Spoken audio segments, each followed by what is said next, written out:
আমরা স্বরাষ্ট্রমন্ত্রীকে এখানে প্রেমজনিত একটা শিবির নেতার ব্যাপারে আমরা এখানে বিবৃতি দিতে দেখেছি, কিন্তু মাননীয় স্পিকার আমরা ওনার নিজ আসনে ডাকাতির পরে মা মেয়েকে যে দর্শনের ঘটনা করছে সেটার বিবৃতি আমরা এই সংসদে দেখি না। মাননীয় স্পিকার, সংসদে যখন আমরা ঋণ নিয়ে কথা বলতে চাই, ব্যাংকের ঋণ নিয়ে, ইসলামী ব্যাংক দখল নিয়ে যখন আমরা কথা বলতে চাই, তখন মাননীয় প্রধানমন্ত্রী দাঁড়ায় যখন বলে আপনারা সবাই জমিদার যারা ঋণ নেন নাই, এর মধ্য দিয়ে মূলত মাননীয় প্রধানমন্ত্রী ঋণ খেলাপিদেরকে উৎসাহিত করেন। মাননীয় স্পিকার, ভারতের দালালি যেভাবে আওয়ামী সরকার করত, ফ্যাসিবাদী সরকার করত, ঠিক একইভাবে আমাদের এই সংসদের বিভিন্ন মন্ত্রীরাও একই ধরনের ভারতীয় ভাষায় কথা বলে এবং ফ্যাসিবাদী স্বরাষ্ট্রমন্ত্রী যেভাবে বক্তব্য দিতেন, আমাদের স্বরাষ্ট্রমন্ত্রী সে একইভাবে বক্তব্য দিচ্ছেন। আমরা আজকে এই 24 পরবর্তী এই সংসদে এসে আমরা একটা খ্যাতির বিড়ম্বনা দেখতে পাচ্ছি। মাননীয় স্পিকার, সর্বশেষ এরকম খ্যাতির বিড়ম্বনা দেখা গিয়েছে এবং শেখ মুজিবুর রহমানের ক্ষেত্রে যেদিকে তাকিয়েছে, শিক্ষা প্রতিষ্ঠানের নাম বলেন,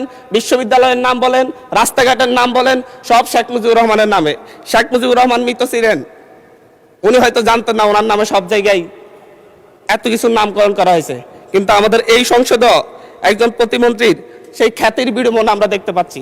উনি কিছুই জানেন না, কিন্তু 10-12টা শিক্ষা প্রতিষ্ঠানের নাম ওনার পরিবারের নামে হয়ে যায়, রাস্তাঘাটের নাম হয়ে যায় এবং এমনকি ইউনিয়নের নাম পর্যন্ত হয়ে যায়। এটা একটা মিরাকল। মাননীয় স্পিকার, আজকে বাজেট বিষয়ে বক্তব্য দেওয়ার জন্য দাঁড়িয়েছি। আজকে যে 2026-27 বাজেট, অর্থ বছরের বাজেট, এটা বলতে গেলে হচ্ছে বর্তমান নতুন বিএনপি দলীয় সরকারের একটা আকাঙ্ক্ষার দলিল, কিন্তু বাংলাদেশের বাস্তব পরিকল্পনার কোনো দলিল নয়। কারণ বাজেটের যে পরিমাণ বাজেট ধরা হয়েছে, সেই লক্ষ্যমাত্রা পূরণ করতে কোনো প্রকারে সরকারের পক্ষে সম্ভব হবে না। সরকার এই জায়গায় রপ্তানি প্রবৃদ্ধি ধরেছে 7.9%, কিন্তু গত বছরও রপ্তানি প্রবৃদ্ধি ছিল 7.4%। গত এক বছরে রপ্তানি আয় বাংলাদেশে গত 6 মাসে রপ্তানি আয় সর্বোচ্চ গত 10 বছরের মধ্যে সবচাইতে বেশি কমেছে, কিন্তু সরকার এই জায়গায় 7.9% রপ্তানি প্রবৃদ্ধি ধরে মূলত হচ্ছে বাস্তবতাকে অস্বীকার করেছে। সরকার রাজস্ব আয়ের লক্ষ্যমাত্রা ধরেছে 2025-26 অর্থ বছর লক্ষ্যমাত্রা ধরেছে 6,95,000 কোটি টাকা 26-27 অর্থ বছরে, এবং 25-26 অর্থ বছরে সেই লক্ষ্যমাত্রা ছিল হচ্ছে 5,95,000 টাকা, 5,95,000 কোটি টাকা। কিন্তু এই রাজস্ব আয় লক্ষ্যমাত্রা রাজস্ব আদায়ের ক্ষেত্রে সরকার মাত্র 4 লক্ষ কোটি টাকায় এই বছরের মধ্যে আদায় করতে পারবে বলে সম্ভব মনে হচ্ছে। এই ক্ষেত্রে বাজেটে ঘাটতি দেখা যাবে প্রায় 4 লাখ কোটি টাকা। এই বাজেট ঘাটতি পূরণের জন্য সরকার চিন্তা করেছে যে হচ্ছে ব্যাংক খাত থেকে ঋণ নিবে, কিন্তু ব্যাংক খাতের যে করুণ দশা, বাংলাদেশে গত 16 বছরের মধ্যে প্রায় সর্বোচ্চ নিট ঘাটতি দেখা দিয়েছে বাংলাদেশের ব্যাংকিং খাতে। সরকার ঋণ নিবে বৈদেশিক খাত থেকে। বৈদেশিক খাতে বিশ্বের যে বৈদেশিক লেনদেনের ক্ষেত্রে দেখা যায় যে 2023 সালে সারা বিশ্বে $232 বিলিয়ন বৈদেশিক ঋণের লেনদেন ঘটেছে, যেটা 2025-26 অর্থ বছরে এসে $153 বিলিয়ন নেমে এসেছে। সরকার যে 1,35,000 কোটি টাকা বৈদেশিক ঋণ নিবে বলে চিন্তা করেছে, সেই ক্ষেত্রে বৈদেশিক ঋণ নেওয়ার ক্ষেত্রেও প্রায় মিনিমাম 50,000 কোটি টাকার ঘাটতি দেখা দিবে। মাননীয় স্পিকার, সরকার করমুক্ত আয় সীমা ধরেছে 3,75,000 কোটি টাকা। করমুক্ত আয় সীমা ধরেছে ব্যক্তির ক্ষেত্রে 3,75,000 টাকা প্রতি বছরে, কিন্তু প্রতি মাসে যদি আমরা গড় আয় দেখি 31,275 টাকা। একজন মধ্যবিত্ত পরিবারের লোক যদি হচ্ছে ঢাকায় বসবাস করে বা ঢাকার আশপাশের কোনো জায়গায় বসবাস করে, তার বাসা ভাড়া বাবদ তাকে মিনিমাম 15,000 টাকা তাকে পরিশোধ করতে হয়।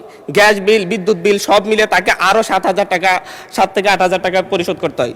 যদি 5 জনের পরিবার হয়, তার খাবার দাবারের জন্য মাত্র আর 8 থেকে 10,000 টাকা থাকে। মাননীয় স্পিকার, এই ক্ষেত্রে মূলত এই বাজেট এবং হচ্ছে সরকার যেভাবে করমুক্ত আয় সীমা বাড়াই নাই, মাত্র 25,000 টাকা বাড়িয়েছে, এটা মধ্যবিত্তের উপর এক ধরনের চাপ সৃষ্টি করবে। সরকার খাদ্য নিরাপত্তা নিশ্চিতের ক্ষেত্রে বারবার বলেছে খাদ্য নিরাপত্তা নিশ্চিত করবে, কিন্তু সেই ক্ষেত্রে এডিপি বরাদ্দ, কৃষি বরাদ্দ 7.7% থেকে নেমে 3.6% নির্ধারণ করা হয়েছে। এর মধ্য দিয়ে বাংলাদেশ মারাত্মক খাদ্য নিরাপত্তার হুমকির মুখে পড়বে।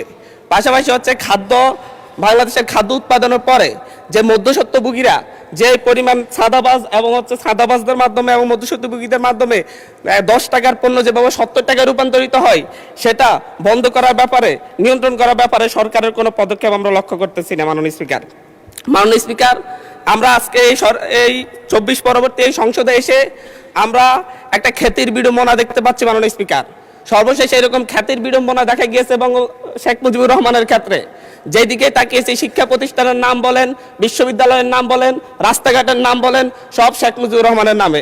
শেখ মুজিবুর রহমান মৃত ছিলেন, উনি হয়তো জানতেন না ওনার নামে সব জায়গায় এত কিছুর নামকরণ করা হয়েছে, কিন্তু আমাদের এই সংসদে একজন প্রতিমন্ত্রীর সেই খ্যাতির বিড়ম্বনা আমরা দেখতে পাচ্ছি।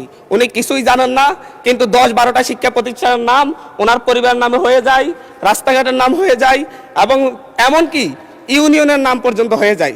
এটা একটা মিরাকল। মাননীয় স্পিকার, আমরা এমন এক মিরাকল সংসদে আছি যে সংসদ আমরা প্যাসিবাদকে উৎখাত করে আমরা এই সংসদে এসেছি, সকলেই কম বেশি নির্যাতিত হয়েছে।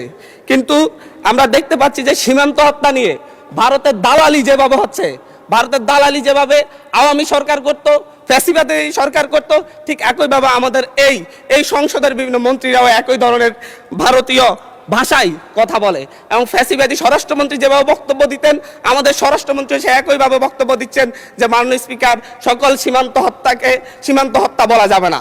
আমরা বলছি প্রত্যেকটা সীমান্ত হত্যাই হত্যা, প্রত্যেকটা সীমান্ত হত্যাই আমাদের সার্বভৌমত্বের জন্য হুমকি। মাননীয় স্পিকার, বাংলাদেশে আমরা 2024-এ পরবর্তী এতদিন আমরা মব কালচারের কথা বলেছে যে হচ্ছে ডক্টর ইউনূস সরকারের সময় মব কালচার অনেক বৃদ্ধি পেয়েছে, কিন্তু আমরা দেখতে পাচ্ছি বাংলাদেশ ব্যাংকে মব সৃষ্টি করে গভর্নরকে বের করে দেওয়া হচ্ছে। আমরা দেখতে পাচ্ছি বাসুসে মব সৃষ্টি করে বাসুসের এমডিকে বের করে দেওয়া হয়েছে। কেন? সরকার ক্ষমতায় আছে, সরকার কেন মব সৃষ্টি করে বের করতে হবে? সরকার তো তাদেরকে প্রত্যাহার করে নিলেই বা চাকরি চুক্তিভিত্তিক চাকরি নিয়োগ বাতিল করলে হয়ে যায়। এই ক্ষেত্রে সরকার মবের আশ্রয় নিয়েছে।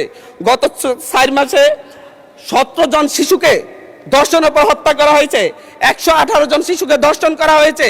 কিন্তু আমরা দেখছি যে এবং সারা বাংলাদেশে এই ধর্ষণের সংখ্যা প্রায় 5 শতাধিক এবং সারা বাংলাদেশে 6 শতাধিক খুনের ঘটনা ঘটেছে।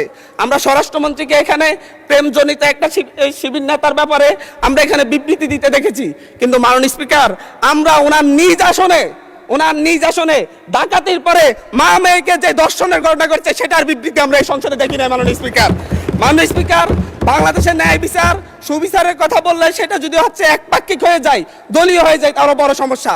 আমি এই সংসদে বলেছিলাম আমার এলাকায় অভিযোগ উঠেছে সাপলাকলিতে ভোট দেওয়ার কারণে বিএনপির লোকজন একজন নারীকে দর্শন করেছে।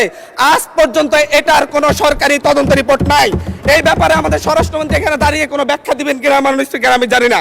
মাননীয় স্পিকার, আমাদের এই একটা বাজেটে ঠিক পূর্ব বাজেট ঘোষণার পর দিনই বাংলাদেশে নিত্যপণ্যের দাম বৃদ্ধি হয়ে গেছে। চালের কেজি বেড়ে গেছে 7 টাকা, আমাদের তেলের লিটারে বেড়েছে 5 টাকা। কিন্তু হচ্ছে আমরা সরকার বলছে জনগণের আস্থা ফিরে এসেছে, কিন্তু মাননীয় স্পিকার আমাকে আরো 3 মিনিট সময় বাড়িয়ে দিবেন, আমি এই কথাগুলো বলতে চাচ্ছি জনগণের হয়ে। মাননীয় সদস্য, সম্মানিত বিরোধী দলীয় চিফ হুইপ 7 মিনিট দিয়েছেন আপনাকে সময়, তারপরেও আমার ডিসক্রিপশনে আরো 1 মিনিট বাড়ানো হলো। ধন্যবাদ। মাননীয় স্পিকার, সরকারের এই বাজেটের উপর যে জনগণের আস্থা নেই, ব্যবসায়ীদের আস্থা নেই, তার প্রমাণ বাজেটে খাদ্যপণ্যের দাম কমানোর একদিন ঠিক অব্যাহতি পরেই চালের দাম, ডাইলের দাম বাজারে, খুচরা বাজারে বেড়ে যাওয়া। মাননীয় স্পিকার, আমাদের মাননীয় প্রধানমন্ত্রী আজকে এখানে নেই। উনি যখন বিভিন্ন ভাষণে গিয়ে অসত্য তথ্য দিয়ে বলেন বিরোধী দল মিছিল করতেছে মদের দাম কেন বৃদ্ধি করা হয়েছে, কেন সিগারেটের দাম বৃদ্ধি করা হয়েছে, এরকম অসত্য তথ্য দিয়ে যখন মাননীয় প্রধানমন্ত্রী বক্তব্য দেন আমরা খুবই আশাহত হই। মাননীয় স্পিকার, আমরা আশাহত হই যখন ঋণ নিয়ে কথা বলতে গিয়ে সংসদে যখন আমরা ঋণ নিয়ে কথা বলতে চাই, ব্যাংকের ঋণ নিয়ে, ইসলামী ব্যাংক দখল নিয়ে যখন আমরা কথা বলতে চাই, তখন মাননীয় প্রধানমন্ত্রী দাঁড়ায় যখন বলে আপনারা সবাই জমিদার, যারা ঋণ নেন নাই, এর মধ্য দিয়ে মূলত মাননীয় প্রধানমন্ত্রী ঋণ খেলাপিদেরকে উৎসাহিত করেন। মাননীয় স্পিকার, আমরা এই ধরনের সংসদ আর চাই না। ধন্যবাদ মাননীয় সদস্য, ধন্যবাদ।